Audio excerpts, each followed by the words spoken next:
ಇದು ನಿಜವಾಗ್ಲೂ ಪಶ್ಚಾತ್ತಾಪ ಅನ್ಸುತ್ತೆ. ಹೊರಗೆ ಕೆಂಚಾಲೋ ಮಚ್ಚಾಲೋ ಅಂತ ಬಿಂದಾಸ್ ಆಗಿ ಬದುಕಿದ್ದ ನಾಯಕ ದೊಡ್ಡ ಸೆಲೆಬ್ರಿಟಿ ಅನ್ನೋ ಘನತೆ ಮರೆತು ಘನಘೋರ ಅಪರಾಧ ಎಸಗಿದ್ದು ಅಕ್ಷಮ್ಯ. ಇಲ್ಲಿ ನ್ಯಾಯ ಎಲ್ಲರಿಗೂ ಒಂದೇ. ರೇಣುಕಾ ಸ್ವಾಮಿಯನ್ನ ಕಳ್ಕೊಂಡು ಕುಟುಂಬ ಕಣ್ಣೀರಿಡ್ತಾ ಇದೆ. ಈ ಕಣ್ಣೀರಿನ ಶಾಪವೋ ಏನೋ ಕ್ರೂರಿಗಳು ಕೂಡ ಕಣ್ಣೀರಿಡುವಂತಾಗಿದೆ.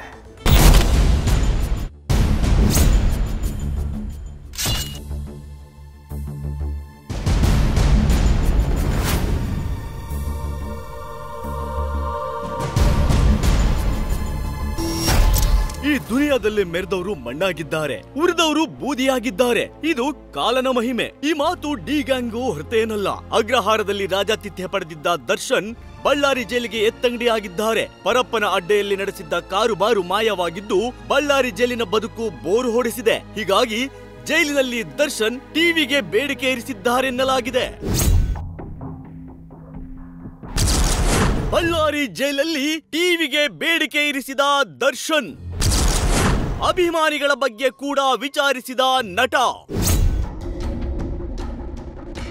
ಬಳ್ಳಾರಿ ಜೈಲಿನಲ್ಲಿ ದಿನ ಕಳೆಯೋದೇ ಸವಾಲಾಗಿ ಪರಿಣಮಿಸಿದೆ. ಸಾಲದ್ದಕ್ಕೆ ಚಾರ್ಜ್ ಶೀಟ್ ಸಲ್ಲಿಕೆಗೂ ಸಿದ್ಧತೆ ನಡೆದಿದೆ. ಹೀಗಾಗಿ ಮಾಹಿತಿಗಳನ್ನ ತಿಳ್ಕೊಳ್ಳೋದಕ್ಕೆ ದರ್ಶನ್ ಟಿವಿಗೆ ಬೇಡಿಕೆ ಇರಿಸಿದ್ದಾರೆನ್ನಲಾಗಿದೆ. ಹಾಗೇನೆ ಜೈಲಿನ ಬಳಿ ಅಭಿಮಾನಿಗಳು ಬರ್ತಿದ್ದಾರಾ ಅಂತಾನೂ ಜೈಲಾಧಿಕಾರಿಗಳ ಬಳಿ ವಿಚಾರಿಸಿದ್ದು ಯಾರು ಬರದಂತೆ ಸಂದೇಶ ತಲುಪಿಸಲು ಹೇಳಿದ್ದಾರೆನ್ನಲಾಗಿದೆ. ಬಳ್ಳಾರಿಯ ಇಕ್ಕಟ್ಟಾದ ಜೈಲು ದರ್ಶನ್ ಪಾಲಿಗೆ ನರಕ.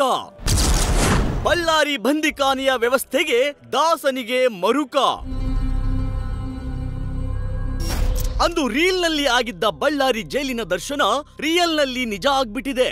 ರೌಡಿಗಳ ಸಂಘ, ಸ್ನೇಹಿತರ ಜೊತೆ ಗುಂಡು ತುಂಡಿನ ಪಾರ್ಟಿ ಪರಪ್ಪನ ಅಗ್ರಹಾರ ದಾಸನ ಪಾಲಿಗೆ ಬೃಂದಾವನವಾಗಿ ಬಿಟ್ಟಿತ್ತು. ಆದ್ರೆ ರಾಜಾತಿಥ್ಯದ ದೃಷ್ಟಿ ಕಣ್ಣು ಬಿದ್ದಿದ್ದೇ ತಡ ದರ್ಶನ್ ಬಳ್ಳಾರಿ ಜೈಲು ಪಾಲಾಗುವಂತೆ ಮಾಡಿದೆ.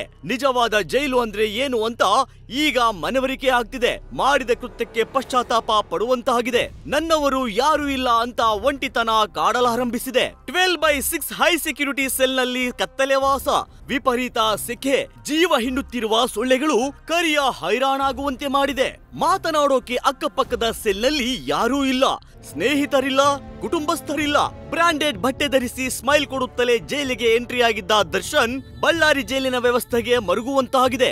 ಒಂದೊಂದು ದಿನವೂ ಯುಗವಾಗಿ ಬಿಟ್ಟಿದೆ. ಬಳ್ಳಾರಿ ಸೆಂಟ್ರಲ್ ಜೈಲಿನಲ್ಲಿ ನಟ ದರ್ಶನ್ ಕಣ್ಣೀರಿಟ್ಟಿದ್ದಾರೆನ್ನಲಾಗಿದೆ. ಬಳ್ಳಾರಿ ಜೈಲು ಒಗ್ಗದೆ ಹಳೆ ಜೈಲು ನೆನೆದಿರುವ ದರ್ಶನ್ ಬೆನ್ನು ನೋವಿನ ಕಾರಣ ಸರ್ಜಿಕಲ್ ಚೇರ್ ಪಡೆಯಲು 3 ದಿನ ಕಾದಿದ್ದಾರೆ. ಅಭಿಮಾನಿಗಳು ಜೈಲಿನ ಬಳಿ ಬರದಂತೆ ನೋಡ್ಕೊಳ್ಳಿ ಅಂತ ಊಟ ಕೊಡಲು ಬಂದ ಸಿಬ್ಬಂದಿ ಬಳಿ ಅಳಲು ತೋಡಿಕೊಂಡಿದ್ದಾರೆ. ಜೈಲು ಸಿಬ್ಬಂದಿ ದರ್ಶನ್ಗೆ ಮುದ್ದೆ, ಅನ್ನ, ಸಾಂಬಾರ್, ಮೊಟ್ಟೆ ನೀಡಿದ್ದಾರೆ. ಇನ್ನು ಕುಟುಂಬಸ್ಥರ ಭೇಟಿಗೆ ಅವಕಾಶ ಕೊಡುವಂತೆ ದಾಸ ಮನವಿ ಮಾಡಿದ್ದಾರೆ. ನನ್ನ ಮಗನನ್ನು ಕರೆಸುವಂತೆ ಜೈಲಾಧಿಕಾರಿಗಳಿಗೆ ತಿಳಿಸಿದ್ದಾರೆ. ಚೌಕ ಸಿನಿಮಾದ ಕೈದಿ ಸೀನ್ ನೆನಪಿಸಿಕೊಂಡು ನಟ ದರ್ಶನ್ ಕಣ್ಣೀರಿಟ್ಟಿದ್ದಾರೆ. ಬಳ್ಳಾರಿ ಜೈಲಿನಲ್ಲಿ ಆರೋಪಿ ದರ್ಶನ್ ಮೇಲೆ ನಿಗಾ ಇರಿಸಲು ಲೇಡಿ ಆಫೀಸರ್ಸ್ಗೆ ಜವಾಬ್ದಾರಿ ನೀಡಲಾಗಿದೆ. ಖಡಕ್ ಲೇಡಿ ಆಫೀಸರ್ಗಳಾದ ಎಸ್ಪಿ ಡಾಕ್ಟರ್ ಶೋಭಾ ರಾಣಿ, ಜೈಲು ಅಧೀಕ್ಷಕಿ ಆರ್ ಲತಾ ಬಳ್ಳಾರಿ ಜೈಲಿಗೆ ಶಿಫ್ಟ್ ಆಗಿದ್ದು ದರ್ಶನ್ ಬಗ್ಗೆ ನಿಗಾ ವಹಿಸಲಿದ್ದಾರೆ. ಇಬ್ಬರು ಖಡಕ್ ಆಫೀಸರ್ಗಳ ಸುಪರ್ದಿಯಲ್ಲಿ ಕಾಟೇರ ವಿಲವಿಲ ಒದ್ದಾಡುವಂತಾಗಿದೆ.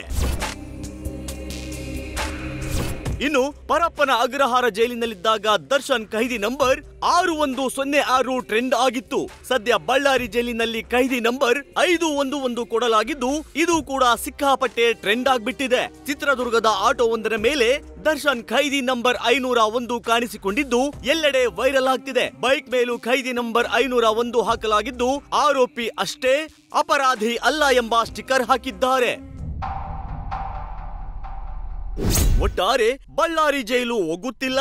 ಹೊಸ ವಾತಾವರಣಕ್ಕೆ ಹೊಂದಿಕೊಳ್ಳಲಾಗಿದೆ. ದರ್ಶನ್ ಹೈರಾಣಾಗಿ ಬಿಟ್ಟಿದ್ದಾರೆ. ಹೈ ಸೆಕ್ಯೂರಿಟಿ ಸೆಲ್ ನಲ್ಲಿ ಮೌನವೇ ಮಾತಾಗಿದ್ದು ಪಶ್ಚಾತ್ತಾಪ ಪಡುವಂತಾಗಿದೆ. Shivanand, news first, Ballari. News first ನಿರ್ಭೀತಿಯಿಂದ ನಿಮ್ಮ ಪರವಾಗಿ.